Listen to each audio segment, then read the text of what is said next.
The lush vineyards of Napa Valley stretched out under the golden glow of a late afternoon sun, the air thick with the mingling scents of lavender and freshly poured wine. Brooke Sinclair stepped out of her sleek black sedan, the sharp click of her heels on the gravel signaling her arrival. Dressed in a tailored navy suit that seemed to scream efficiency, she surveyed the venue with a critical eye. Weddings were not her thing, but when a key investor insisted she attend his daughter's nuptials, she knew it wasn't optional.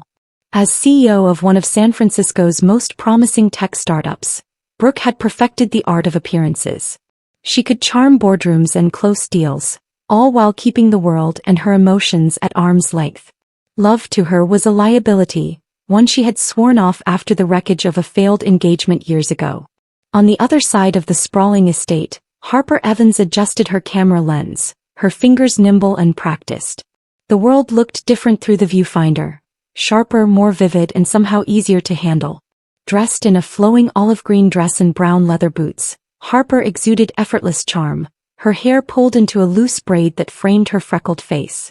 Her job as the wedding photographer suited her nomadic lifestyle. Every new gig meant a new location, a fresh story to tell, and no attachments to tie her down. After fleeing a suffocating home life and the ruins of a marriage, Harper had built her life around the freedom to wander, and to never depend on anyone again. The ceremony had just ended and the reception was in full swing. Guests mingled under string lights draped across the vineyard, sipping wine and laughing as music floated through the air.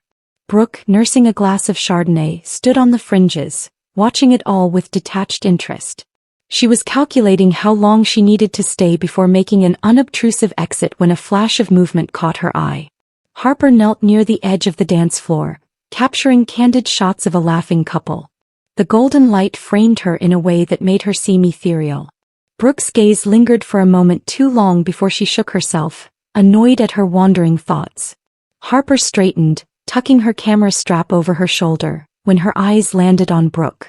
Something about the woman screamed control, from the sharp lines of her suit to the way she held her glass as though it were a prop. Intrigued, Harper approached, her curiosity outweighing any reservations. "You look like you're having the time of your life," Harper said, her voice light with sarcasm. Brooke glanced at her, her gray eyes cool and assessing. "And you look like you're trying to blend in at a farmer's market." Harper laughed, the sound warm and unbothered. "Touché. I'm guessing you're not here for the wine or the dancing?" "I'm here because I have to be," Brooke replied bluntly. "You work?" Harper said, lifting her camera as evidence. "Though I'd take this over a corporate meeting any day." Brooke arched an eyebrow. "So, you're one of those free spirits who can't handle the structure of a 9-to-5?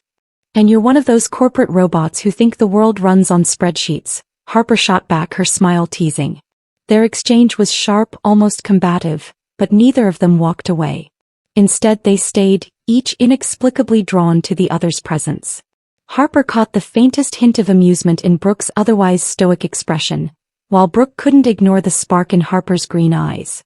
As the evening wore on, they continued to cross paths.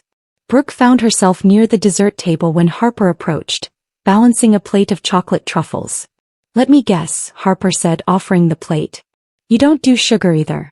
Brooke hesitated, then surprised them both by taking one. "You think you've got me all figured out, don't you?" "Not yet," Harper said, her grin widening. "But I'm getting there."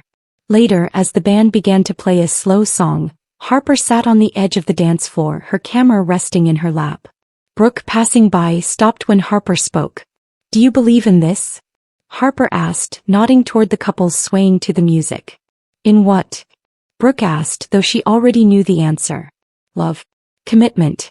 All of it," Harper said, her tone casual but her eyes searching. Brooke smirked, the expression softening her usually guarded face. "It's a losing game." Harper chuckled.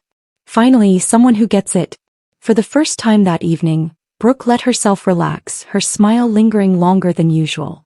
That moment, brief but genuine, was the first crack in their respective walls. Neither of them would admit it, but something had shifted, an energy neither could ignore. As the night came to an end, they left with more questions than answers, both silently wondering if the universe had just set something in motion they weren't ready to face. The hum of an incoming email pulled Brooke Sinclair's attention away from her stack of paperwork. She tapped the screen of her tablet and frowned at the subject line. Campaign collaboration, visual content consultant proposal. Scanning the body of the message, her frown deepened when she saw the attached portfolio, signed with a name that was far too familiar. Harper Evans. Brooke leaned back in her leather chair, her sharp gray eyes narrowing as memories of the wedding flooded back. The infuriatingly charming photographer who had made her laugh, a rare occurrence, was now being recommended as the creative lead for her company's newest marketing campaign. The partnership made sense. Her startup needed a fresh, bold approach to promote its groundbreaking tech product, and Harper's reputation as a world-class photographer was undeniable. But working with Harper? That would be complicated. Across town, Harper sat at her favorite coffee shop, oblivious to Brooke's growing frustration. Her agent had called that morning with the news. A prestigious tech company wanted her to lead the visual campaign for their next big launch. It was a lucrative opportunity, the kind that didn't come often. And then she'd seen the name of the CEO. Brooke Sinclair, Harper muttered, stirring her latte with unnecessary vigor. The woman had been as rigid as a board at the wedding, but there had been something beneath her icy exterior. Something Harper couldn't quite place but found intriguing nonetheless. When her phone buzzed with an official meeting request from Brooke's assistant, Harper couldn't help but smile. This should be interesting. The first meeting took place in Brooke's sleek, modern office. The walls were adorned with minimalist artwork, and the faint scent of eucalyptus lingered in the air. Harper arrived 5 minutes early, camera bag slung over her shoulder and her confidence dialed up to 11. Brooke greeted her with a polite nod, gesturing for her to sit. "Thank you for coming, Ms. Evans." "Harper," she corrected, her tone light. "Ms. Evans," Brooke repeated, her expression unyielding. "I'll get straight to the point. This campaign is critical to our brand. We need visuals that are innovative but aligned with our company's core values. Can you deliver?" Harper smirked, leaning back in her chair. "I wouldn't be here if I couldn't." The meeting quickly turned into a clash of approaches. Harper presented bold, unconventional ideas that made Brooke's jaw tighten. Brooke countered with demands for structure and consistency, which Harper dismissed as predictable. "I'm not a fan of micromanagement," Harper said at one point, her green eyes sparkling with mischief. "And I'm not a fan of chaos," Brooke retorted, her tone cool. By the end of the hour they were at a standstill. Harper stood, shouldering her bag. "If you want results that stand out, you'll have to deal with me directly. No middleman." Brooke raised an eyebrow. "Is that supposed to intimidate me?" "No," Harper replied with a grin. "It's supposed to convince you." Their collaboration began with frequent clashes. Harper's creative process was spontaneous, often leading to impromptu brainstorming sessions that disrupted Brooke's meticulously scheduled days. Meanwhile, Brooke's insistence on precision and deadlines drove Harper to exasperation. "You're impossible," Harper groaned during one meeting, throwing her hands in the air. "And you're insufferable," Brooke shot back, her voice tinged with annoyance. Despite the tension, moments of unexpected connection began to surface. During a heated discussion about a photoshoot location, Harper noticed Brooke doodling small, concentric circles in the corner of her notebook. "What's that?" Harper asked, nodding toward the drawing. Brooke glanced down, startled. "Nothing. A habit. Do you always do that when you're nervous?" Harper pressed, her tone playful but curious. Brooke stiffened, closing the notebook. "I don't get nervous." Harper didn't push, but the small detail stayed with her. A glimpse of the woman behind the CEO facade. Brooke, too, found herself drawn to Harper's unfiltered passion for her work. During a presentation of preliminary shots, Harper's voice lit up as she described the story behind each image. The way her eyes sparkled, the enthusiasm in her gestures. It was magnetic. "She's fearless," Brooke thought, a pang of envy stirring within her. The turning point came during a trip to Big Sur for a crucial location shoot. The rugged coastline and dramatic cliffs provided the perfect backdrop for the campaign, but the weather had other plans. By late afternoon, dark clouds rolled in, and a sudden downpour forced them to seek shelter in a small rustic cabin nearby. Soaked and shivering, they huddled around the cabin's tiny fireplace, the tension between them heightened by the close quarters. "This is ridiculous," Brooke muttered, wringing out her jacket. Harper chuckled, tossing her damp scarf onto a chair. "Oh, come on. It's an adventure." Your definition of adventure and mine are vastly different, Brooke replied, but there was no real bite in her words. As the storm raged outside, the atmosphere inside the cabin shifted. Harper poured them each a glass of wine from a bottle she'd packed, and they settled onto the worn couch. Harper broke the silence first. Why are you so obsessed with control? Brooke bristled. Because it works. Does it? Harper asked gently. Or is it just easier than letting yourself feel? Brooke's hand tightened around her glass, her usual composure slipping. Control is the only thing that keeps me from falling apart. The rawness in her voice caught Harper off guard. You don't have to do it all alone, you know, she said softly. Their eyes met, the vulnerability between them almost too much to bear. Harper leaned closer, her gaze flickering to Brooke's lips. Brooke didn't move away, her breath hitching as the moment stretched.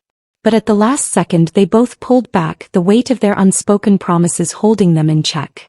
The storm outside continued to rage, but inside the cabin, an entirely different storm brewed, one neither of them was ready to face. Not yet. The project was progressing faster than anyone had anticipated, but with every milestone came another layer of tension, and something deeper that neither Brooke nor Harper wanted to name. Their interactions had shifted subtly since the night in Big Sur. They were no longer just colleagues sparring over creative differences. Small, meaningful gestures had started to weave their way into their days. Brooke would ensure Harper's favorite tea was stocked in the office kitchen, while Harper would casually drape her scarf over Brooke's shoulders during late-night shoots when the air turned cold. One afternoon a meeting ran long, leaving them both exhausted. Brooke surprised Harper by suggesting they grab a quick dinner at a nearby market. The market was alive with activity, vendors calling out their specials, the scent of roasted spices and fresh bread filling the air. Brooke, usually so composed, looked slightly out of place among the bustling crowd. Relax, Sinclair, Harper teased, nudging her arm. This isn't a boardroom. No one's judging you here. Brooke smirked, a rare softness in her expression. I'm not used to this kind of chaos. That's your problem, Harper replied with a grin, grabbing Brooke's hand to pull her toward a food stall. You need to live a little. The vendor handed them 2 bowls of steaming ramen, and they found a quiet corner to sit. Harper leaned back, her laughter carrying over the din as she recounted a story from one of her travel shoots. A particularly disastrous encounter with a territorial goat in Greece. Brooke laughed, the sound warm and unguarded. You're ridiculous, she said, shaking her head. And you love it, Harper quipped, winking at her. Brooke paused, her smile faltering for just a moment. The word love hung in the air, not quite serious but not entirely casual either. She looked at Harper, her gray eyes softening in a way that made Harper's heart race. They fell into a comfortable silence, their gazes meeting and holding for longer than either intended. It was Harper who finally broke the moment with a nervous chuckle. Careful, Sinclair. You might actually be enjoying yourself. Brooke rolled her eyes but couldn't hide the small smile that lingered as they finished their meal. The next week brought a storm neither of them had anticipated, not from the skies, but from the precarious balance they had been navigating. During a routine meeting, Harper noticed Brooke brushing off questions about a budget discrepancy. Her evasive answers sent alarm bells ringing, and Harper's frustration bubbled over. Brooke, Harper said after the meeting, cornering her in the hallway, what's going on? You're dodging questions and it's starting to affect the team. It's nothing you need to worry about, Brooke replied, her tone clipped. Like hell it's not, Harper shot back. I've put everything into this campaign and I deserve to know if something's wrong. Brooke's jaw tightened, her usual calm unraveling. This isn't your problem, Harper. Just focus on your work. Harper's eyes flashed with anger. You can't control everything, Brooke. Sometimes you need to trust people. Trust. Brooke snapped, her voice icy. That's rich, coming from someone who runs the moment things get complicated. The words cut deeper than Brooke intended. Harper recoiled, hurt flashing across her face. You don't get to turn this around on me, she said, her voice trembling. If you can't let people in, maybe you're the one who's running. With that, Harper walked away, leaving Brooke standing alone in the empty hallway. The days that followed were a study in avoidance. Harper buried herself in photo shoots, while Brooke threw herself into meetings and data reports. But the distance between them felt unbearable and both knew it couldn't last. Late one night, Harper's phone buzzed with an email. She almost ignored it, but the subject line stopped her. I'm sorry. Her curiosity got the better of her and she opened it. Harper. I don't know how to say this in person, so I'll try here. You were right, I try to control everything because I'm scared of what happens when I don't. It's not an excuse for how I spoke to you, but I hope it's a start. You've made me see things differently and that terrifies me. But it also makes me want to be better. I don't know where we go from here, but I don't want to lose what we've started. Harper read the email twice, her chest tightening. She could feel the vulnerability in Brooke's words, and despite her anger, it stirred something in her. Their next major shoot was scheduled for sunrise at the Golden Gate Bridge. The fog rolled in thick that morning, creating a moody, ethereal backdrop. Harper worked quietly, her camera clicking as Brooke stood nearby, overseeing logistics. As the sun began to break through the fog, casting the bridge in a golden glow, Harper lowered her camera and turned to Brooke. About your email, Harper began, her voice hesitant. Brooke stiffened. I shouldn't have sent it. No, Harper said quickly. I'm glad you did. Brooke's eyes met hers, filled with a mix of hope and uncertainty. I meant what I said. I know, Harper replied, stepping closer. And for the record, I don't want to lose this either. The tension between them reached a boiling point. Harper hesitated for a fraction of a second, then closed the distance between them, her lips brushing against Brooke's. The kiss started tentative, almost cautious, but quickly deepened. Months of unspoken emotions and denied desires poured into the moment, leaving them breathless. When they finally pulled apart, Brooke rested her forehead against Harper's, a rare smile playing on her lips. I've been fighting this for so long, she admitted softly. Harper smiled back, her fingers tracing the edge of Brooke's jaw. Maybe it's time to stop fighting. As the fog lifted around them, the city came into view, but neither noticed. For the first time in months, they felt like they could finally see clearly. The waves crashed rhythmically against the rocky shore outside the cafe, their sound a soothing yet poignant reminder of the ebb and flow of life. Brooke Sinclair sat at a small table near the window, her hands wrapped around a steaming mug of coffee. Her usually pristine hair was slightly wind-blown, her tailored coat draped over the back of her chair. She glanced at her watch, the minutes stretching into what felt like hours. She was nervous, an emotion she rarely allowed herself to feel. But today was different. Today she had something to lose. Harper Evans walked in, the door chiming softly as she entered. She paused, her camera bag slung over one shoulder, her expression a mixture of uncertainty and determination. Spotting Brooke, she offered a small smile and made her way to the table. You're early, Harper said, setting her bag down and sliding into the seat across from Brooke.